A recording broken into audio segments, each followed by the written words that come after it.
Wheatstone सेतु में क्या होता है, तुमने फिजिक्स में पढ़ा होगा, हमने कल भी कहा था और अब भी कह रहे हैं, एक ऐसी डिवाइस है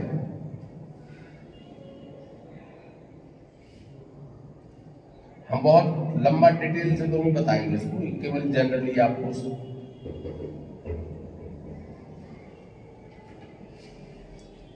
यहां पर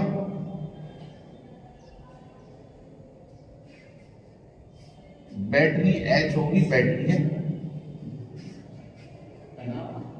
जी सर,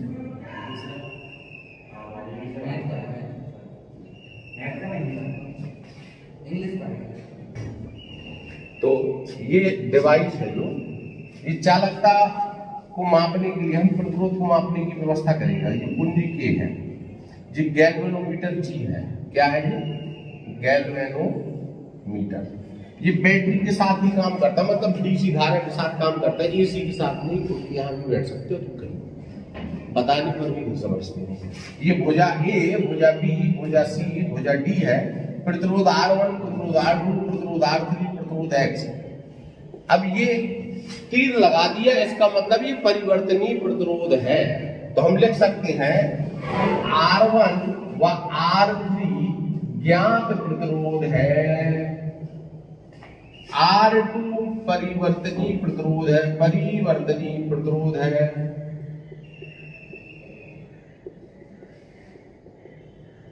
X आपका अज्ञात प्रतिरोध है। अगर हमको एक भुजा का प्रतिरोध ज्ञात करना है तो C बराबर 1/R के अनुसार 1/X करके ज्ञात कर लोगे, मान लोगे ना भैया। हम इसको RX से बोल दे, क्या दिक्कत है? बात तो कही है, बोल सकते ही नहीं बोल सकते। ये आपकी इच्छा का आप उसको कैसे संकेत देते हो, समझना भले महत्वपूर्ण। कहता है कि ABCD युक्त 4 भुजाएं आपस में कुंजी के, battery H, galvanometer G। ABCD युक्त 4 भुजाएं कुंजी के, बैटरी H, गैल्वेनोमीटर G के साथ परस्पर किसी प्रकार से एक दूसरे से जुड़े होते, परस्पर किसी प्रकार से एक दूसरे से जुड़े होते हैं। R1 R3 ज्ञात प्रतिरोध है, R2 परिवर्तनीय प्रतिरोध है, X अज्ञात प्रतिरोध है। अब परिवर्तनीय का मतलब ये होता है, ये तो स्थिर है, ज्ञात है। प्रतिरोध जो भी यूज R2 का करना है, ऐसी स्थिति में उसको समायोजित करना है कि उसका जो परिवर्तन है वो फिक्स हो जाए, चेंज ना हो, मतलब डिफरेंस ना हो, किसी भी प्रकार का वोल्टेज डिफरेंस ना हो उसमें।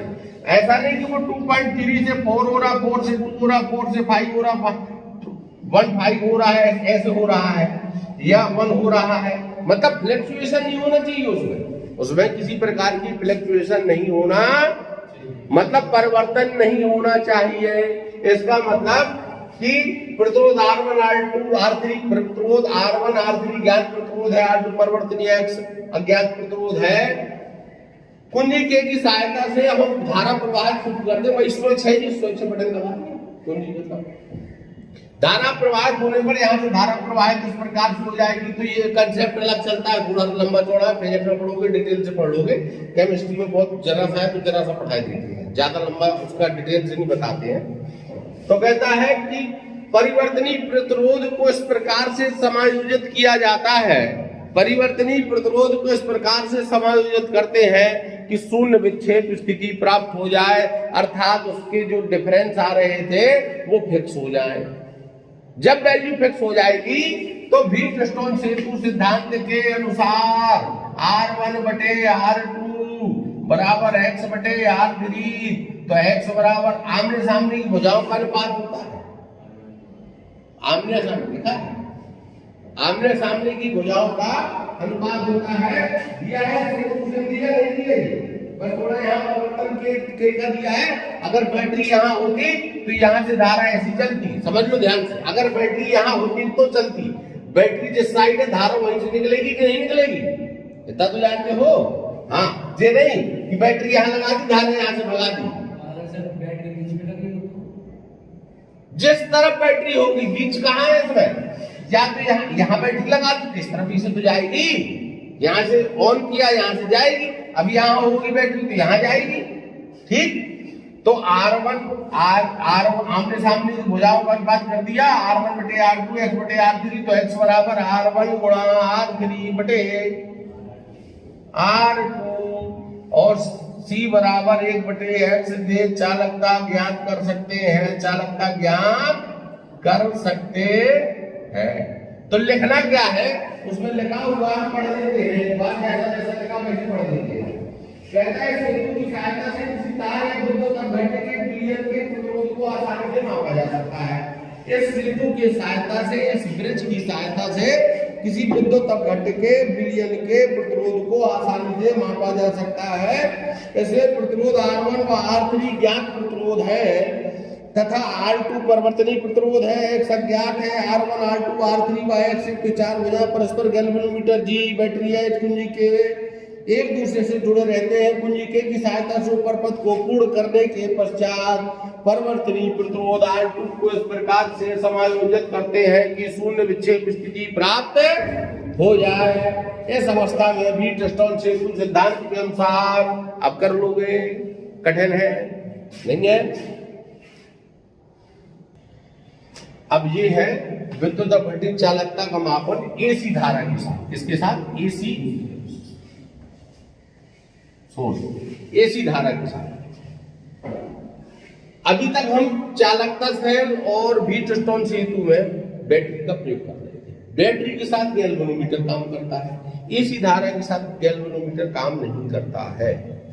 बैटरी के साथ गैल्वेनोमीटर काम करता है, एसी धारा के साथ गैल्वेनोमीटर काम नहीं करता है। तो हमने ये चालकता सेल बनाया, क्या बनाया है, चालकता सेल बनाया है। चालकता सेल में हम क्या करते हैं, ये A है, ये B है, ये C है, ये D है, ये R1 है, ये R2 है और ये R3 है और ये X है। अब ये जो हम इसको सीधा भी कर सकते थे, ऐसा भी कर सकते हैं, अगर हम कुंडलत नहीं कर रहे तो ऐसा भी कर सकते हैं। अब हमने प्रतिरोध स्थापित अपने अनुसार कर लिए, ज्ञात हो गया R1 R3 ज्ञात है, R2 परिवर्तनीय है, X ज्ञात है, भुजाएं ABCD 4 हो गई। अब जिस बिलियन की चालकता को मापना है उसे हम चालकता सेल में भर देते हैं। चालकता सेल जिस बिलियन की चालकता को, बिलियन की चालकता माप रहे हैं, जिस बिलियन की चालकता को मापना है उसे हम चालकता सेल में भर देते, लिख देंगे विद्युत अपघट्य बिलियन।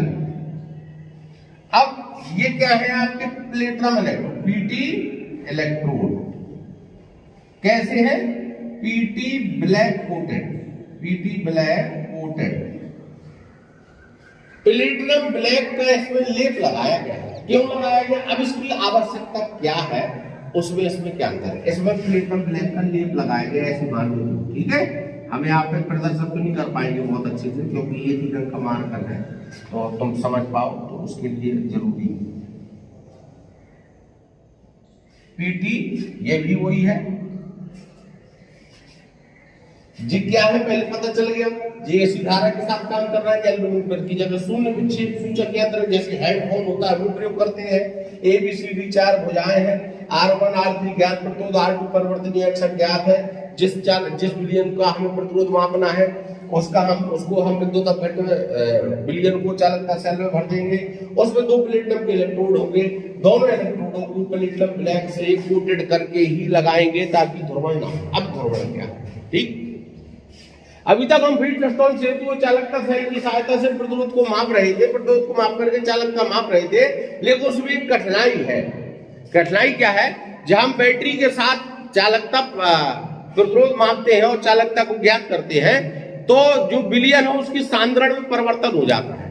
हम आप कई बार घर में बैटरी लाते हैं, दुकानदार कहता है कि 8 घंटे एक पंखा चलेगा, कहता ना नई बैटरी खरीदते इन्वर्टर के लिए 8 घंटे एक पंखा चलेगा, लेकिन या तो वो 8 से कम चलेगा या तो 8 से ज्यादा चलेगा। सही है, परफेक्ट 8 घंटे।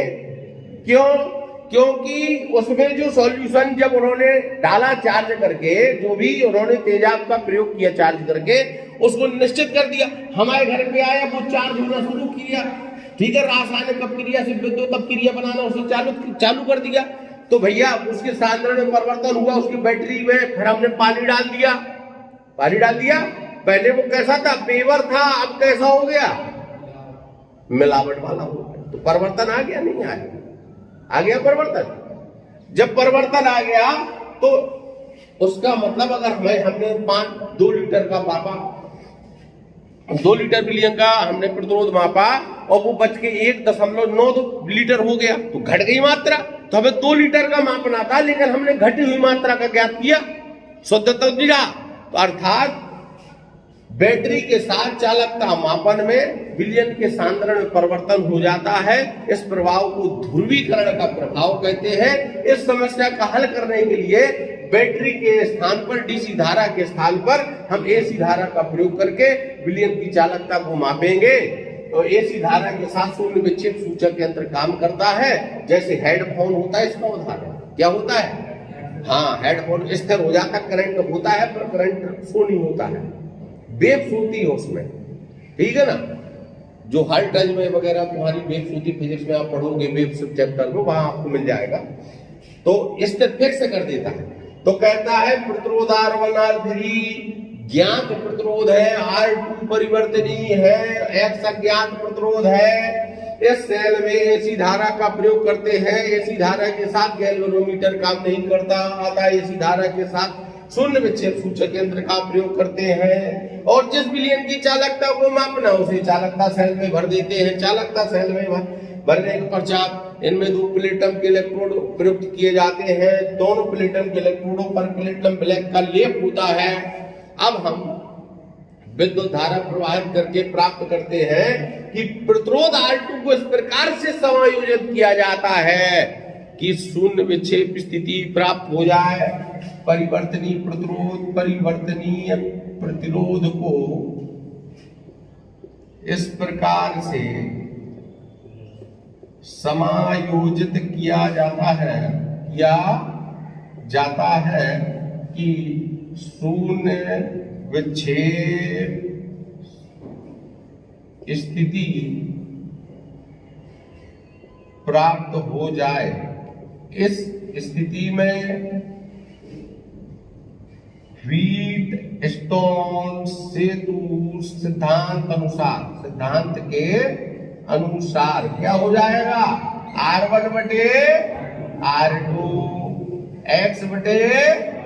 x बराबर R1 इंटू R3 बटे कितना R2, और x ज्ञात हो गया तो C बराबर 1 बटे x क्या ज्ञात हो जाएगी, चालकता।